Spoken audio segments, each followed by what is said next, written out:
Hello guys, কেমন আছেন সবাই? রিসেন্টলি ইউটিউব বাংলাদেশে তাদের ইউটিউব শর্টস লঞ্চ করেছে। এতগুলো শর্টস ভিডিও আপলোড করার ওয়েবসাইট এবং অ্যাপ্লিকেশন থাকার সত্ত্বেও ইউটিউব শর্টস লঞ্চ করার কারণটা কি? আমরা যারা ইউটিউব কন্টেন্ট ক্রিয়েটরস আছি, ইউটিউব শর্টস আমাদের কি কোনো কাজে আসবে? এই সকল প্রশ্নের উত্তর নিয়েই আজকের ভিডিওটি।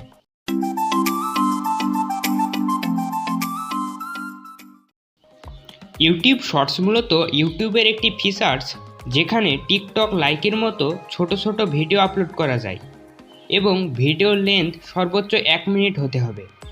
ইন্ডিয়াতে যখন টিকটক ব্যান হয়, তখনই মূলত ইউটিউব শর্টস তাদের যাত্রা শুরু করে। শুরু থেকেই ইউটিউবের লক্ষ্য ছিল ইউটিউব শর্টসের মাধ্যমে টিকটকের জায়গা দখল করা, যদিও এই একই কাজ করেছিল ইনস্টাগ্রাম তাদের রিলস লঞ্চ করে।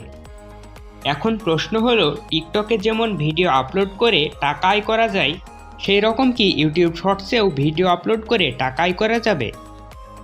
ইউটিউব জানিয়েছে এটা এখনও এক্সপেরিমেন্ট লেভেলে রয়েছে, তবে পরবর্তী সময়ে ইউটিউব শর্টস ভিডিওতেও তারা মনিটাইজেশন অন করার সুযোগ দিতে পারে। তবে আমার মনে হয় মনিটাইজেশন অন করতে দেওয়ার সম্ভাবনা খুবই কম, কারণ 1 মিনিটের একটি ভিডিওতে যদি 15 সেকেন্ডের অ্যাড আসে, তাহলে তো মানুষ আর শর্টস ভিডিও দেখবে না। তবে ব্যানার আকারে অ্যাড দিলেও দিতে পারে। এবার আসি শর্টস ভিডিওর কপিরাইট পলিসিতে। সাধারণ ইউটিউব ভিডিওর কপিরাইট পলিসি এবং ইউটিউব শর্টস ভিডিওর কপিরাইট পলিসি একই রকম। আপনার শর্টস ভিডিওতে যদি ক্রিয়েটরসের অনুমতি ব্যতীত মিউজিক, সাউন্ড এবং ভিডিও ক্লিপ ব্যবহার করেন, তাহলে আপনার ভিডিওতে কপিরাইট স্ট্রাইক আসতে পারে।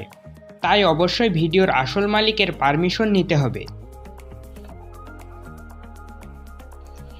আশা করছি ইউটিউব শর্টস সম্পর্কে আপনারা কিছুটা হলেও ধারণা পেয়েছেন। আজকের ভিডিওটি এই পর্যন্তই। ভিডিওটি ভালো লাগলে লাইক করতে পারেন। চ্যানেলটিতে নতুন হয়ে থাকলে সাবস্ক্রাইব করে পাশে থাকার অনুরোধ রইল। ভিডিওটি শেষ পর্যন্ত দেখার জন্য আপনাকে অসংখ্য ধন্যবাদ।